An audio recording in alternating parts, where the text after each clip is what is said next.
Bonjour à toutes et à tous. Alors, comment allez-vous? Comment allez-vous après cette fameuse conjonction Saturne-Pluton qui a eu lieu exactement le 12 janvier dernier? En tout cas, j'espère que voilà, ça n'a pas été trop difficile, que vous gérez, et que les choses avancent comme, en tout cas comme vous le souhaitez, ou du moins comme vous pouvez faire en sorte que ça se passe le mieux. Alors aujourd'hui, j'ai envie de vous parler de l'entrée de la lune noire en bélier. Donc cette entrée de la lune noire a lieu alors on est entre le 26 et le 27 janvier. Là, j'ai les éphémérides sous les yeux. Je vous fais ça en direct. Euh, donc on est vraiment au 27 janvier, on est bon. On est à 0 degré 0 seconde pour cette lune noire en bélier. Alors c'est une lune noire qui va être particulière dans la mesure où elle va croiser plusieurs planètes, donc plusieurs énergies. Elle va croiser aussi donc plusieurs signes différents avec des caractéristiques différentes. Signe de terre d'abord, puis signe d'air. Avant d'entrer directement dans ce transit, dans l'analyse que je vais vous proposer, je voudrais revenir sur la symbolique de cette lune noire. C'est une énergie qui combine à la fois la notion de lumière, comme je l'avais expliqué dans un précédent audio concernant le transit de la lune noire en Poisson. Donc on a à la fois une combinaison de lumière et d'ombre. Donc cette lumière, c'est tout ce qui est ou tout ce qui devrait être, c'est-à-dire une forme d'intuition dans la possibilité de retrouver notre nature, comme on dit, divine, céleste. En fait, ça résume la notion de lucidité, si vous préférez. Et la part ombre, c'est vraiment c'est vraiment le contraire. C'est tout ce qui ne devrait pas être, c'est-à-dire tout ce qu'on ne souhaite pas voir en soi. Et c'est l'ensemble, si vous voulez, des contenus psychiques, émotionnels, inconscients. C'est vraiment le concept jungien, hein, avec cette base de lumière et d'ombre. La lune noire, c'est un petit peu, si j'avais une image à vous donner, c'est le funambule qui marche sur le fil et en dessous, on a du vide.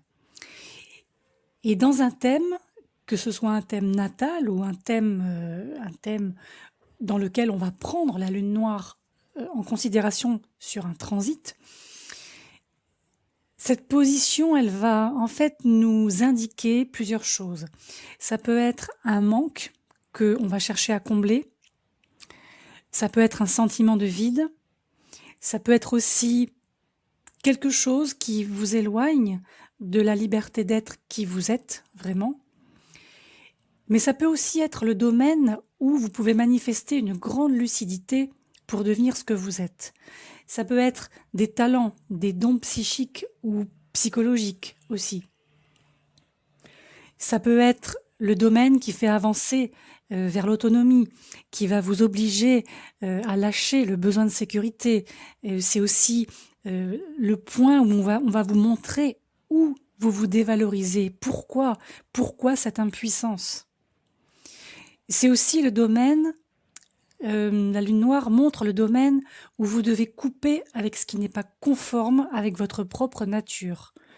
C'est le domaine où vous expérimentez des coupures, des ruptures, des échecs, mais tout ça en fait révèle qui vous êtes au final. C'est aussi la capacité, la lune noire, c'est la capacité à détruire les mensonges sur soi-même, avant les mensonges sur les autres, les idées qu'on peut se faire sur les autres, peu importe. C'est d'abord la capacité à détruire les mensonges sur soi-même. Donc c'est important ça. C'est aussi le domaine où il est pour vous essentiel de manifester votre individualité. Là, on ne parle pas de collectif, on parle d'individualité. Et aussi, pour finir, la lune noire, symboliquement, et par rapport à la mythologie aussi, c'est l'appel de l'absolu, avec un A majuscule, avec une risque de perte de soi-même dans cette recherche d'absolu. Donc là, nous venons de quitter une Lilith qui était en Poisson, depuis le mois de mai 2019. C'était une Lilith qui se trouvait dans un signe collectif, en tout cas qui nous parle d'universel, qui nous parle d'humain avec un H majuscule, et qui nous parlait aussi de reconnecter la conscience de l'unité, de l'individualité avec le tout. Une reconnexion aussi avec l'invisible, l'inconscient, les symboles. Et il y avait cette notion vraiment de soyons portés par l'univers, soyons portés par le collectif. Alors, c'est vrai que du coup, maintenant, on va passer sur quelque chose de beaucoup plus individualisé. Je vais dire ça comme ça. Le bélier étant le premier signe du zodiaque, c'est le signe du jeu. C'est le signe de la naissance aussi. Donc, c'est un signe qui est, je ne vais pas dire primaire, mais plutôt primal. Le bélier, c'est une énergie d'action, d'initiative, de combat. Elle pousse tout un chacun à prouver son existence à travers des actes. Et c'est pas pour rien que cette conjonction Saturne-Pluton qui se promène là autour de tout ça nous parle aussi d'actes. Il faut être dans l'action et pas dans la passivité. Après, chacun évidemment a sa mesure en fonction du domaine concerné, en fonction de son vécu, en fonction de pas mal de paramètres. Mais là, si vous voulez, le mot-clé, c'est action. Et cette lune noire en bélier, elle vient ajouter une seconde couche sur cette histoire d'action. Elle nous propose, je dirais, durant la période qui va donc couvrir, pour vous donner les chiffres exacts, donc on démarre fin janvier 2020, et pour entrer en taureau exactement vers la fin octobre de cette année, 2020 toujours. Donc ici, on va avoir une période qui nous propose de développer une perception personnelle de la réalité en nous servant de l'intuition que nous avons déjà acquise durant le transit de la lune noire en poisson, mais cette fois-ci, il va falloir faire confiance aux actes. Alors forcément, comme je l'ai dit tout à l'heure, l'énergie bélier, c'est une énergie primale, c'est une énergie brute. C'est quelque chose qui surgit, qui n'est pas encore canalisé par quoi que ce soit. Quand elle entrera en taureau ensuite, ce sera différent. Mais là, on a vraiment une énergie initiale. Donc, évidemment, on va probablement avoir envie, surtout au début de ce transit, de se montrer individualiste. On va vouloir, ou on va chercher à ramener les choses à nous-mêmes. On va peut-être aussi vouloir agir sans nous soucier de l'entourage, que ce soit sur le plan individuel ou le plan collectif. On va pouvoir aussi, on aura sûrement aussi envie d'utiliser notre pouvoir personnel à notre propre profit sans tenir compte de ce qui nous entoure. Alors, si toutefois c'était le cas, toujours pas de panique, sachez que ce sont des mémoires donc de vie passée qui se rattachent à des abus de pouvoir, des abus de violence, une peur d'entreprendre aussi et à passer à l'action. Alors, ce qui peut se passer forcément aussi, c'est que vous pouvez chercher à remplir un manque en multipliant des actions. Alors, j'ai pas envie de dire héroïques, mais du coup qui outrepasseraient certaines limites. Mais qui, en fait, vous permettrait de prouver au monde que vous existez. Parce que quand on avait la lune noire en poisson, on était un petit peu tous noyés dans ce collectif. Et finalement, je pense que très peu de personnes ont pu se détacher de la masse. Et aujourd'hui, en fait, chacun a envie de reprendre sa place. Donc, c'est vrai que on peut tout à fait se comporter à partir de maintenant un petit peu comme un chevalier, sans peur et sans reproche, en essayant de prendre le pouvoir, en voulant devenir un leader, en acquérant une forme de force et en voulant montrer sa puissance. Et comme cette énergie n'est donc pas encore canalisée par un signe de terre, en l'occurrence, vous pouvez ressentir une forme d'angoisse de devoir agir seul, de devoir reprendre les rênes par exemple de votre vie ou de devoir faire quelque chose pour vous-même. C'est pas impossible. Vous pouvez aussi être un peu angoissé de ne pas pouvoir contrôler l'autre. c'est pas impossible.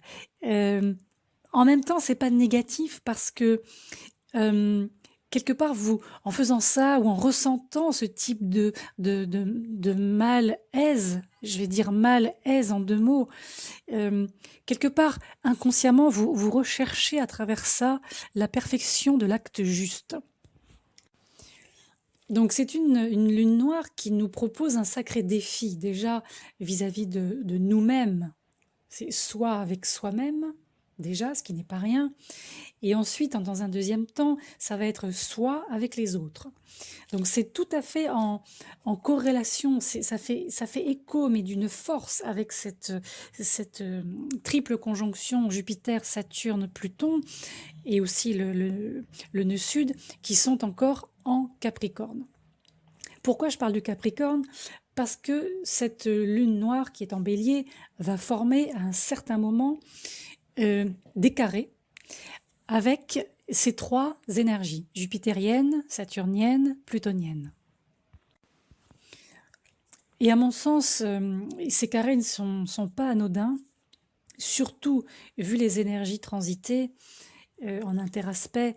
On a des planètes et le nœud sud, donc le point nœud sud, qui représentent des énergies collectives. Donc là, on a vraiment cette idée qui n'est même plus une idée, c'est vraiment cette nécessité de retrouver chacun sa place. Et à mon sens, ça remonte aussi à des vies passées. Donc, encore une fois, il n'est pas impossible que durant une partie de cette année, vous ayez à régler des situations en rapport avec des gens, en rapport avec des lieux, tout ce dont on parle depuis plusieurs mois. Là, cette lune noire, elle coupe l'année en deux. Et en tout cas, jusqu'à la rentrée de septembre, on est vraiment comme sur une fin de parcours. On est vraiment sur la fin aussi du transit de Saturne en Capricorne. On va arriver quasiment sur la fin du transit de Jupiter en Capricorne. Donc, c'est comme si ces énergies, elles se serraient la main une dernière fois, à défaut de se coller une baffe. Donc, on espère juste qu'elles vont se serrer la main, de manière à pouvoir trancher une bonne fois pour toutes. Et encore une fois, ce sont des énergies qui nous mettent face à nous-mêmes et qui nous mettent face aux autres. Et surtout qu'en ce moment, c'est un énorme défi de trouver sa place. On voit sur le plan collectif tout ce qui se passe dans le monde, en France et ailleurs. Et il y a vraiment cette urgence de se dire « moi, j'existe en tant que moi, en tant que je, en tant que bélier, et non pas en tant que nous, en tant que collectif ». Même si le collectif est de manière sous-jacente très important pour les futurs transits qui sont en train de se préparer. La période à laquelle cette lune noire va faire des carrés exacts, c'est-à-dire aux chiffres exacts, avec Jupiter, Saturne et Pluton, c'est en août et en septembre. Donc là, on est vraiment sur un pivot quasiment historique, sur le plan astronomique aussi. D'autant que ce pivot va être... on va dire, on va pressentir déjà, on a comme des prémices quelque temps avant, avec l'entrée de Mars en Bélier, qui aura lieu donc à la toute fin du mois de juin, et qui va rester donc en Bélier jusqu'à quand même, on va dire début janvier 2021. Donc ici, on voit bien que ce Mars qui va rejoindre Lilith en conjonction va aussi réactiver les carrés dont je viens de parler. Donc ici, il va y avoir aussi une notion de apprendre, si ce n'est pas déjà fait, à combiner notre intuition, notre action, notre rapport à la société, notre rapport à la loi, notre rapport à la foi, notre rapport à tout ce qui nous encadre, tout domaine confondu, ce qui nous enferme, ce qui nous emprisonne, tout ce qui nous a peut-être écrasé ces dernières années, voire ces dernières décennies, sur le plan à la fois individuel, mais aussi évidemment collectif, puisqu'on sait tous que ce qui démarre sur le plan individuel, fait un effet boule de neige vers le collectif. Et ce Mars, en fait, il, alors, il nous dit aussi attention de ne pas déployer uniquement de la force, de ne pas déployer uniquement de la rébellion, de ne pas vouloir tout casser. C'est sûr que c'est pas simple, c'est sûr que c'est pas simple, mais là, on a presque une leçon de sagesse à apprendre dans les prochains mois. euh, Par rapport au fait que on a l'impression que les personnes parmi nous qui vont passer le cap sans tout casser, sont celles qui vont vraiment réussir à sortir de cette, je dirais pas tunnel, mais de ce challenge. Ils vont en sortir plutôt bien. Maintenant, le risque, ça serait de vraiment d'y aller à la façon bélier, quoi. C'est-à-dire rentrer dedans, tout casser. Euh, Là, moi, je dirais, en regardant un petit peu le ciel de ces quelques mois, en tout cas jusqu'à la rentrée prochaine, jusqu'à septembre, c'est réfléchissez à 2 fois avant d'agir, tournez votre langue 7 fois dans votre bouche avant de parler. Si ça peut vous aider, pensez à votre image, pensez à votre réputation. C'est Jupiter, c'est Saturne aussi qui sont en carré dans l'histoire. Donc pensez aussi à vous sur le plan de ce que vous renvoyez au niveau de la société. Alors ce qui est intéressant aussi, c'est que à partir du moment où la lune noire entre en bélier, donc fin janvier, début février, elle va immédiatement côtoyer Chiron, qui est aussi début bélier. Là, on sera à peu près en degrés, autour de 2-3 degrés, entre fin janvier et courant février. Donc là, on nous montre bien on nous facilite un peu la tâche, j'ai envie de dire, dans la mesure où, en fait, ce Chiron, qui est le fameux guérisseur blessé, ou le blessé qui lui-même peut se guérir par sa propre expérience et ses propres talents, je dirais.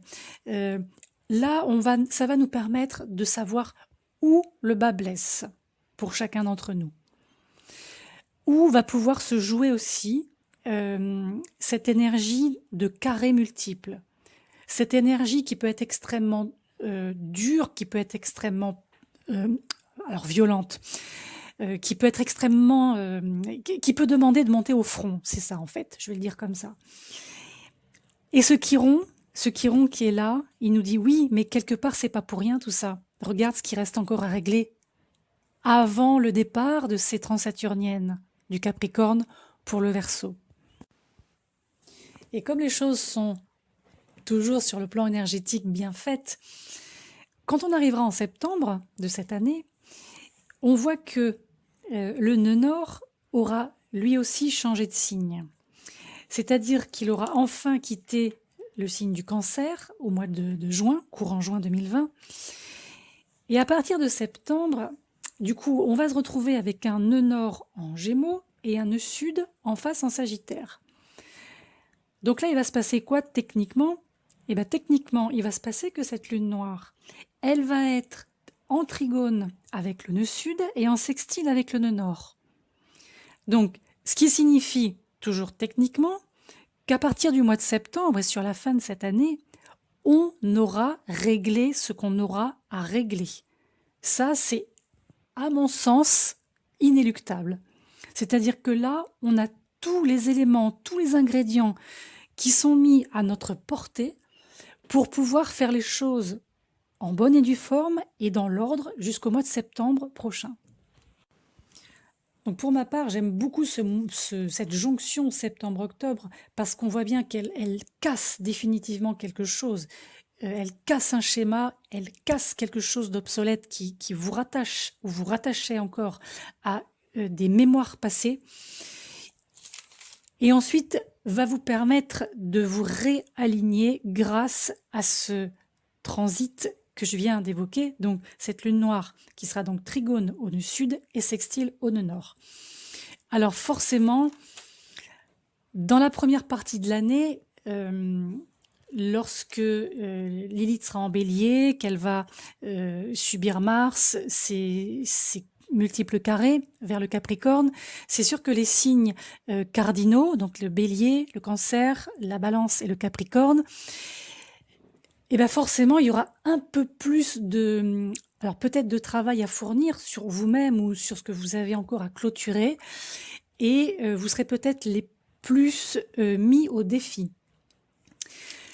Ensuite, à partir du moment où le nœud nord va quitter cette zone aussi pour aller se mettre dans l'axe Gémeaux-Sagittaire, avec les bons transits à cette lune noire en bélier, là, ce sera tout bénef pour les signes d'air et les signes de feu. Et quand je vous parlais de réalignement aussi à soi, c'est aussi parce qu'à partir de fin octobre, mais surtout début novembre de cette année toujours, on va avoir l'entrée de la lune noire en taureau. Donc là, ça y est, on est réenraciné ou enraciné tout court. On va être dans quelque chose de concret, quelque chose d'ancré. C'est une lune noire qui va nous pousser à reprendre contact avec la matière, à produire, à posséder. Elle va nous proposer, cette lune noire en taureau, de développer la relation à l'aspect matériel de la vie.